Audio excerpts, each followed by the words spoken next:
Olá, senhores. Desta vez eu estou solitário, testando uma nova forma, um novo formato de vídeo, treinando aí meu poder de síntese. Esse será um vídeo mais breve do que as conversas habituais que eu tenho com os meus amigos por aqui. E espero que vocês gostem. Como sempre, quando apareço aqui de maneira solitária, é para falar sobre uma das minhas paixões, né?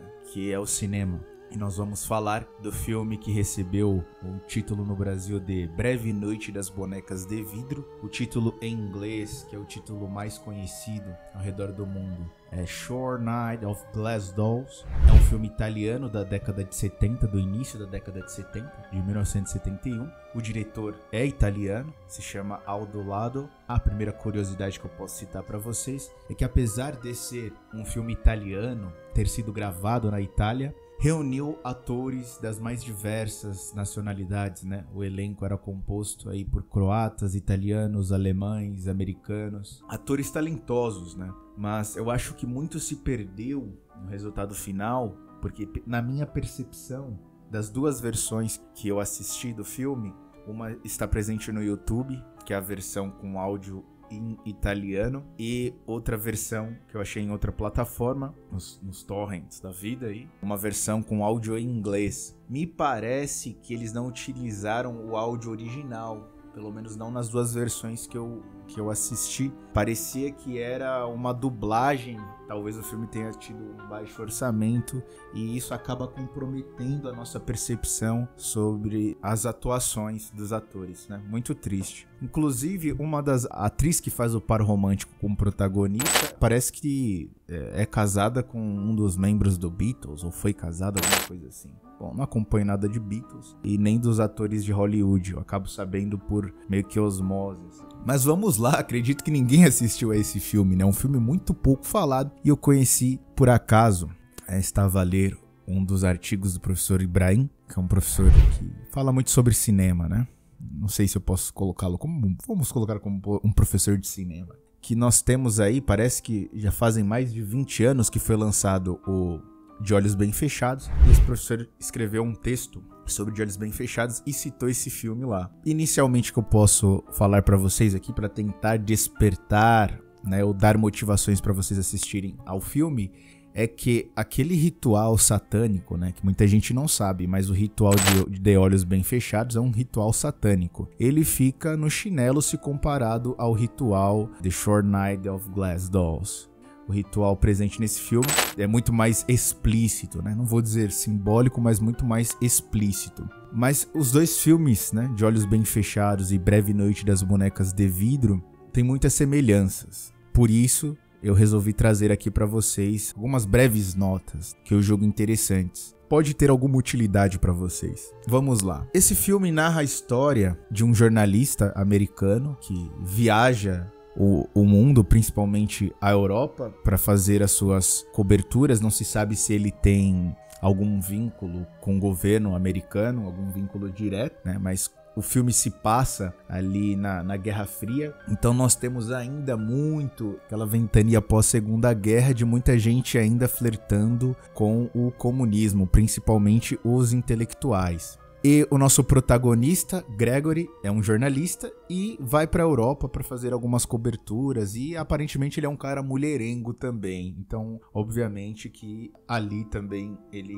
encontrar alguns dos seus desafetos amorosos e a sua atual namorada, que é uma jovem muito bela chamada Mira. Pois bem, eu não quero falar muito sobre os pormenores do filme porque eu não sei, eu não gosto desse estilo de análise, de review. Até porque isso é o que mais tem por aí no YouTube, né? Como vocês sabem, recentemente nós entrevistamos o que nós julgamos como uma espécie de herói nacional, um homem cheio de coragem, que é o senhor Paulo Pavese. E esse filme me fez lembrar de algumas coisas que acontecem no mundo real. Aqui no canal nós costumávamos, melhor dizendo, a falar muito sobre sociedades discretas, secretas, seitas. E esse filme também vai retratar isso. o nosso protagonista Gregory, ele tem um círculo de amigos, tem contatos, né, que são muito influentes em toda a Europa. Só que ele ainda parecia ser uma pessoa muito alienada às verdadeiras intenções dessas pessoas. Até mesmo os amigos mais próximos pareciam saber de coisas que ele não sabia, de coisas muito importantes que colocava a vida de todos ali no círculo de amigos e pessoas ligadas a elas em risco. Quando o nosso protagonista Gregory resolve apresentar a namoradinha dele, Mira, para os seus amigos, é que toda a merda começa a acontecer. O filme ele usa uma estratégia de nos contar a história a partir de flashbacks, né? Nós já começamos o filme vendo o protagonista numa situação que na medicina eles chamam de catalepsia. E isso fica claro no final do filme. No final do filme, um dos membros da seita satânica diz que usa esse termo catalepsia quando dizem que ele vai dormir e só acordará quando estiver num caixão. Talvez os mais velhos se lembrem, mas houve uma época, num passado não tão distante, que pessoas acordavam quando estavam sendo enterradas. E isso realmente aconteceu, vocês podem pesquisar. Em suma, esse estado, né, chamado catalepsia, vamos colocar assim como sendo um estado, a gente pode chamar-se de uma espécie de falsa morte, também chamada de morte aparente. Ela pode durar minutos e há registros, assim, né, na literatura científica, do ponto de vista aí, literatura médica, há registros de pessoas que chegam a ficar 2 meses, né? Ou seja, a pessoa pode ficar meses nessa situação. E como havia um desconhecimento dos pormenores dessa condição no passado, as pessoas acabavam sendo diagnosticadas como mortas, né? Pois bem, nessa situação, a maioria, né, das pessoas não consegue interagir com o meio, né? Às vezes consegue mexer um membro, às vezes tem dificuldade na fala, não consegue falar. Na situação do filme, e daí que surge o nome do título do filme, A Breve Noite das Bonecas de Vidro, o protagonista fica totalmente paralisado, ele não consegue interagir com o meio, mas ele escuta e enxerga.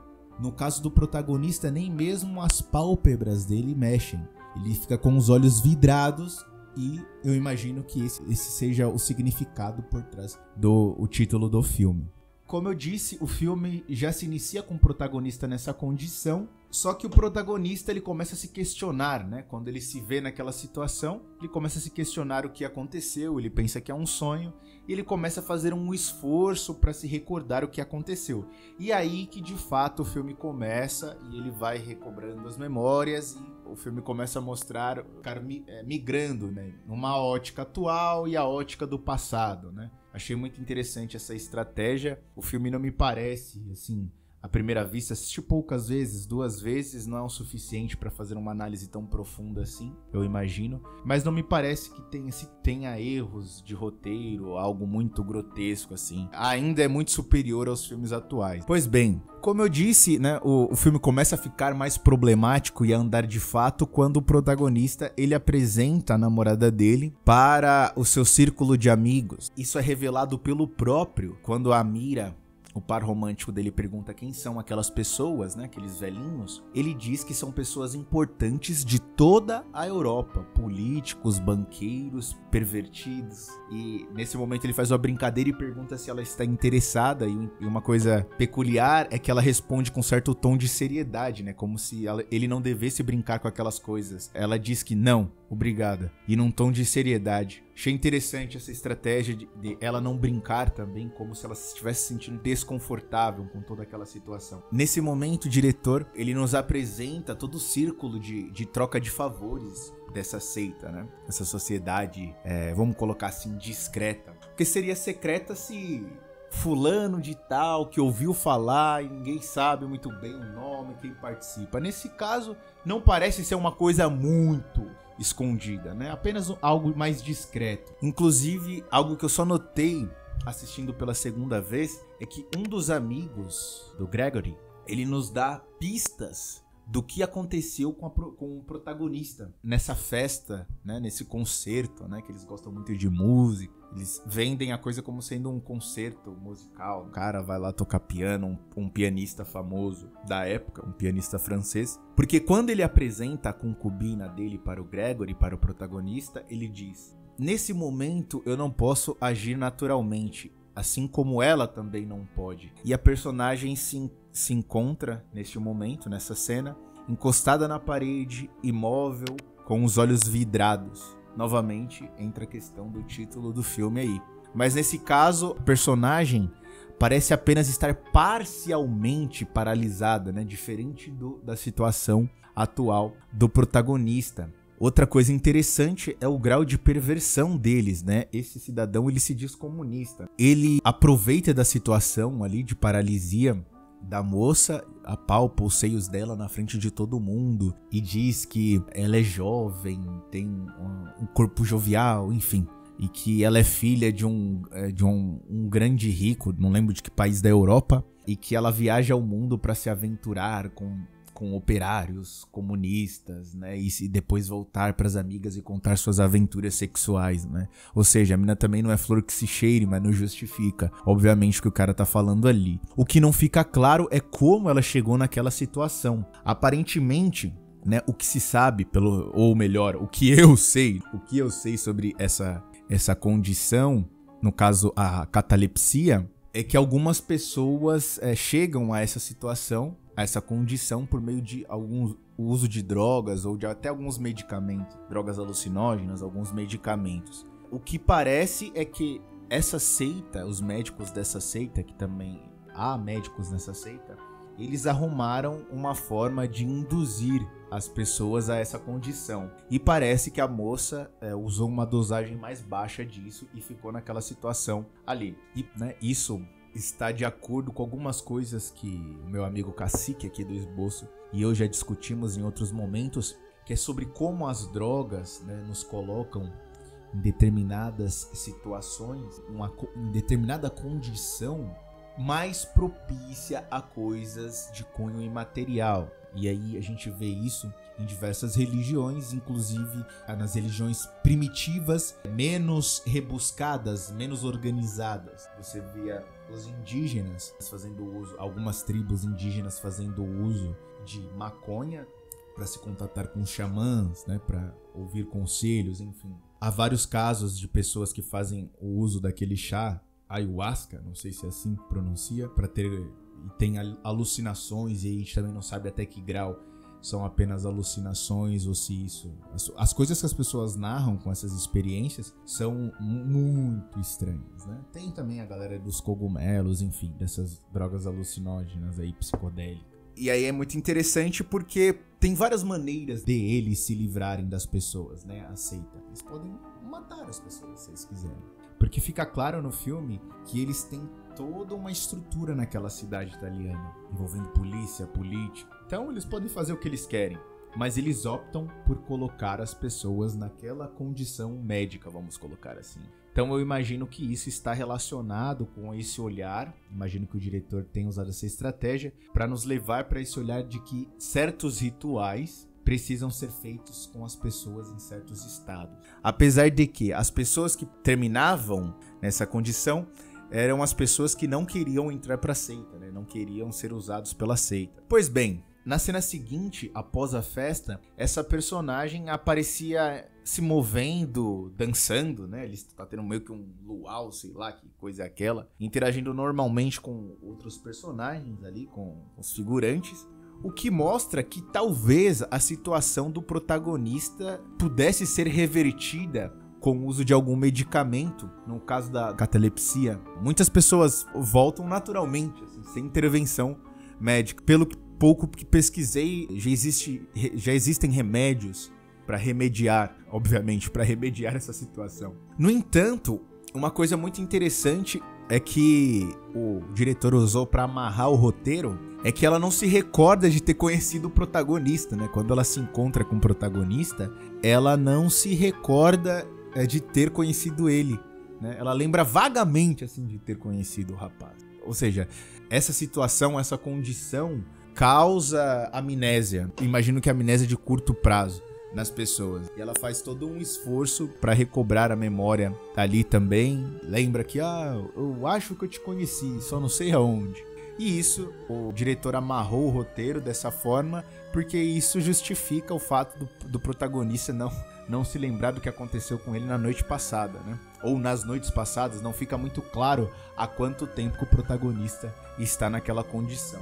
O filme nos induz a pensar que literalmente ninguém é verdadeiramente um amigo do protagonista. O protagonista, ele tem 3 pessoas que parecem ser próximas a ele de fato, que é um amigo médico, que foi estudar com um médico muito importante ali, um médico italiano muito importante para a medicina mundial e especialmente para a medicina ali na Itália. Ele é o cara que coordena várias pesquisas voltadas para cardiologia. E esse amigo do Gregory foi estudar com ele ali na Itália, né? Foi convidado a estudar com ele em busca de prestígio, obviamente que ele aceitou. Só que mal sabia, né, o Gregory, que esse tal médico importante era, vamos colocar assim, era o sumo sacerdote dessa seita. Então o Gregory tem esse pseudo amigo, tem o outro que estava com a moça loira que estava dopada, vamos colocar assim, e tem uma antiga namorada que também é jornalista, outra moça loira aí também, que essa sim parece fazer parte da seita, ou pelo menos saber muita coisa sobre a seita, mas que nunca diz nada diretamente para o Gregory. Pois bem, depois de toda essa festinha aí, onde o Gregory, ele passou muito tempo, ou melhor, né, passou alguns minutos longe da sua amada, falando com seus antigos amigos nessa festa, ele abandonou a namorada dele nas mãos dos velhinhos tarados dessa seita. Aparentemente, a Mira era uma moça, apesar daquelas roupas vulgares que ela usava, ela era uma moça de fato muito bela, em algum grau inocente, digamos assim, com a sua moral, parte moral, ética, seu caráter minimamente preservado. Ofereceram a ela sexo e riqueza e ela não aceitou. Como consequência, nós temos aí o sequestro da Mira, quando o Gregory recebe uma ligação com pistas da investigação que ele foi fazer na Itália.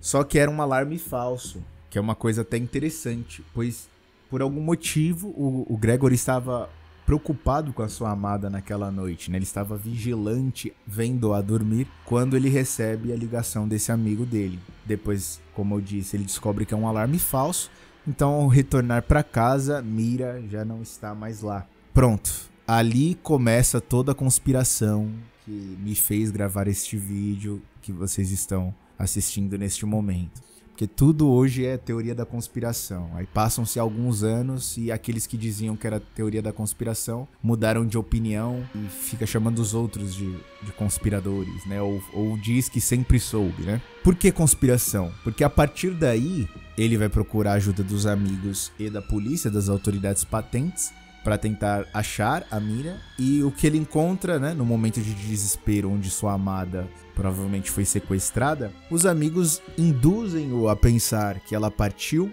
por vontade própria, mesmo isso sendo quase que impossível, porque a moça deixou tudo para trás, roupas, joias, passaporte. Aqui fica claro que a intenção era perturbar o protagonista para ele se desesperar e tomar decisões precipitadas, né? Que é o que acontece geralmente quando nós estamos desesperados, nós tomamos decisões ruins, né? Aí fica aquele conselho do Chesterton. Muitos dos problemas da humanidade seriam sanados se eles tivessem uma boa noite de sono antes de tomar alguma decisão, né? Pois bem, ao decorrer dessa investigação, né, que é bem em aspas investigação, porque na verdade só quem tá investigando a coisa é ele e o amiguinho barbudinho dele, que no início do filme eu tinha suspeita sobre ele, mas depois que ele é assassinado, fica claro ali que ele era só um Zé Ruela no meio de todo mundo ali. Então, ao decorrer dessa, em aspas, investigação, nos é mostrado que há outras moças bonitas sendo assassinadas e descartadas pelo esgoto da cidade. Assim como acontece nos dias de hoje, naquela época também era assim. Quem é o principal suspeito quando uma moça some? O atual companheiro dela. Se ela não tiver um atual, é o ex-companheiro dela. Então, eis o motivo do que eu disse da conspiração, porque vão conspirar contra esse personagem. E aí, por isso que eu relacionei essa história com a história do Paulo Pavese. Porque conspiraram contra o Paulo Pavese. Quem está assistindo a este vídeo e não conhece a história do Paulo Pavese, procure aqui o vídeo anterior em relação a esse, né? Pesquisem no canal Demônios Também Usam Jaleco, entrevista com Paulo Pavese. E vocês vão conhecer a história contada pelo próprio, certo? Pois bem, eles vão buscar ajuda de um médico que é influente ali na cidade, que é aquele médico que está coordenando pesquisas pioneiras voltadas para cardiologia, que é o professor Karting, ou Karting, como vocês queiram chamar, e ele é mais um que tenta empurrar a narrativa de que o protagonista está enlouquecendo e que, na verdade, a moça queria fugir. Por que eles foram pedir ajuda para este médico? Porque este médico foi um dos últimos a conversar com ela, na festa, no caso. E daí eles contam uma história que a moça falava muito sobre a Rússia e a vontade que ela tinha de ir para lá. Só que a nós, telespectadores, fica muito claro que aquilo tá sendo muito forçado, tá todo mundo com um discurso muito parecido para tentar enlouquecer o personagem. Se ele não estava louco naquele momento, ele iria ficar. Outra coisa muito interessante, né, sobre essa condição da catalepsia é que fica muito difícil de se mensurar ali, verificar se há batimentos cardíacos. Há pessoas que ficam com uma rigidez no corpo, como se tivessem falecido. Há outras que não têm essa rigidez, que é o caso do protagonista aqui. Mas a essa altura, eu lembro que eu ficava me questionando isso. Mas por que estão fazendo isso? Não sabe que tem batimento cardíaco? Por que estão dizendo que ele está morto? Mas a essa altura do campeonato não é isso que importa. A parte central, a mensagem principal do filme não é essa. A parte principal do filme é sobre conspiração. Como você pode conspirar, né, quando alguém descobre a verdade e essa pessoa tenta evidenciar a verdade, como podem fazer com que esse cara pareça louco. E se ele não era, como eles fazem para enlouquecer essa pessoa? Isso no cinema já foi usado repetidas vezes, né? Alguém que descobre alguma coisa muito importante, o fim do mundo, ou a existência de uma seita de monstros, enfim. E ninguém acredita neles e eles ficam injuriados porque ninguém acredita neles. Isso já foi usado por diversas vezes. E, como eu sempre digo aqui, não é a realidade que imita a arte, é a arte que é uma expressão da realidade, ou pelo menos deveria ser, né? Uma expressão universal da realidade, né? O chinês ouvi isso e ele conseguia enxergar na realidade dele, assim como o brasileiro, e por aí vai, no Ocidente ou no Oriente. Enquanto eles visitam o escritório desse professor, a câmera foca em um quadro de péssimo gosto estético, típico do expressionismo moderno do início do século XX, que isso é típico dos riquinhos superficiais que se acham inteligentinhos e melhores do que as outras pessoas, que tem um gosto mais apurado do que a plebe, né? Que nos dá um spoiler, assim, do fim trágico do protagonista. Além disso, o próprio professor Karting comenta sobre esse quadro e ele diz que fez coisas ilegais para consegui-lo. Eu não vejo um mal em si nesse ato dele, mas eu creio que essa seja uma estratégia do diretor para nos mostrar que eles estão dispostos a fazer qualquer coisa para ter o que querem. Eles vão passar por cima de leis, passar por cima da vida das pessoas, tudo para ter aquilo que eles almejam. Nos é mencionado também, no momento da investigação, de toda a conspiração, um tipo de droga que é encontrado, imagino que seja no sangue, eles não deixam claro isso, no sangue de uma das garotas encontradas, mortas, né? Um frasco dessa mesma droga é encontrado no apartamento do Gregory, ou melhor, é implantado. Porque o que eles querem fazer? Enquanto o Gregory ficou em toda essa investigação, perde o amigo é assassinado, ele fica com medo, vão me incriminar, sai correndo quando ele encontra o amigo. Enquanto o Gregory passa por toda uma situação, vai parar em delegacia, pois um amigo da seita, que não é amigo de fato, um cara da seita vai pegá-lo e levá-lo para casa. Quando ele chega em casa, eles o deixam em casa por um motivo, não é por acaso. Ele encontra o cadáver da Mira dentro da geladeira, salvo engano. E aí o cara enlouquece, porque junto com o cadáver cai um revólver. Ele pega o revólver e ele tá pronto pra tirar a vida dele, porque ele já perdeu um amigo, perdeu a amada, e naquele momento ele estava beirando a loucura. E quando ele iria cometer o suicídio, a polícia bate. Misteriosamente, ele acabou de sair da delegacia e a polícia bate a porta dele. E aí ele foge, porque ele sabia que ia ser incriminado, mas a polícia acaba o capturando. Nesse momento, aparentemente já injetaram a droga nele, né? Que ele está ali num estado, vamos colocar assim, catatônico e não entende muito bem o que está acontecendo. Parece que a droga já teria sido injetada nele, né? Não sei se por via oral ou se eles injetam na corrente sanguínea, não sei como funciona. No filme não deixa isso claro. E o filme já dá um salto temporal e volta para a atualidade. E ali é mostrado que eles conseguiram concluir a conspiração. Eles concluem, né? O investigador, né? O policial, que claramente faz parte da seita. Assim, ele só não diz, mas tem 1 milhão de indícios que ele faz parte da seita. Diz que ele matou a namorada. Quando um amigo descobriu, ele assassinou o amigo também. E disseram que ele era alcoólatra e drogado porque achavam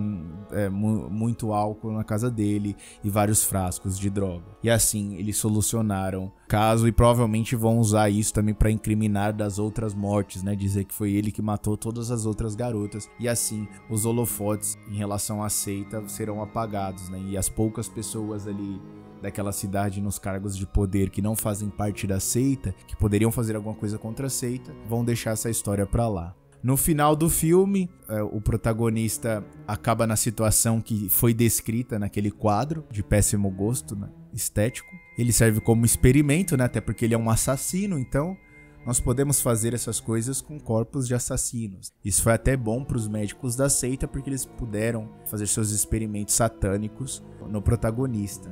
E assim como acontecia catalepsia, no passado o protagonista estava acordando momentos antes de ser brutalmente assassinado.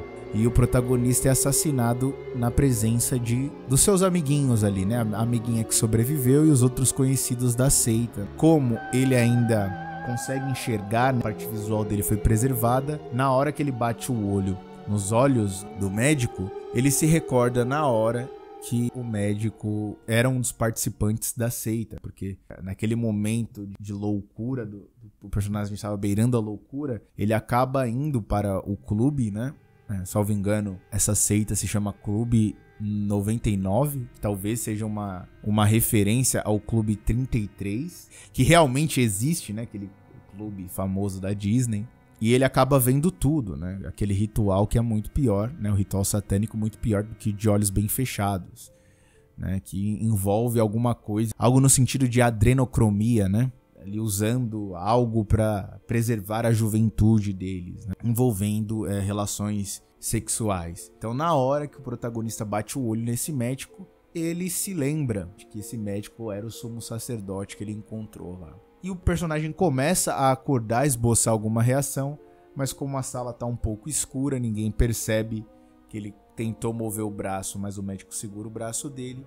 O médico ali está fazendo uma demonstração de erros cirúrgicos. Ele perfura o coração do protagonista com um bisturi, demonstrando como seria o erro médico. E o personagem que estava vivo e que provavelmente iria recobrar todos os seus sentidos e todas as suas capacidades naquele momento, ele é brutalmente assassinado. E aquela moça que tudo indica sabia em algum grau de várias coisas da seita, ela grita e chora porque aparentemente ela realmente o amava. E assim termina o filme A Breve Noite das Bonecas de Vidro. E uma mensagem final que eu deixo pra vocês é que as conspirações, elas existem, independente se você acha que elas são verdadeiras ou não.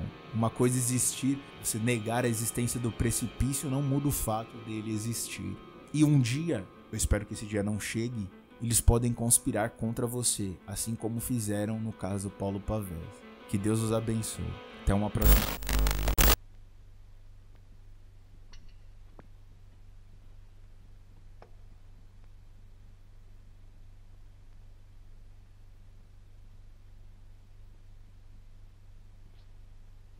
Now then, first, an incision between fourth and fifth rib is marked. That will be the area of the left mamilla. It is a delicate area requiring special technique.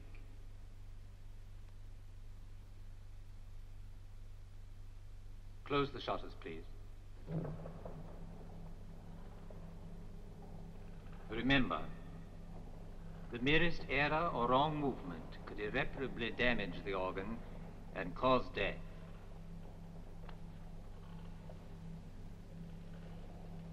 Pay close attention.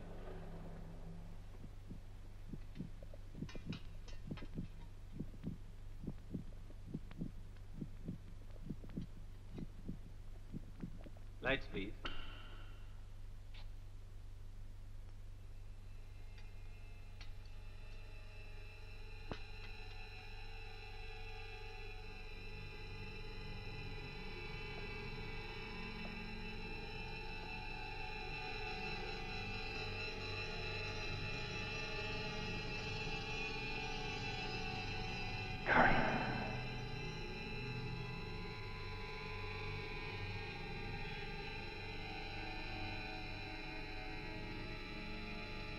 I shall proceed.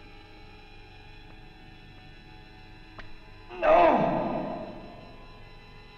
You must poise the scalpel in the intercostal space. Then make a quick and precise thrust. Like this.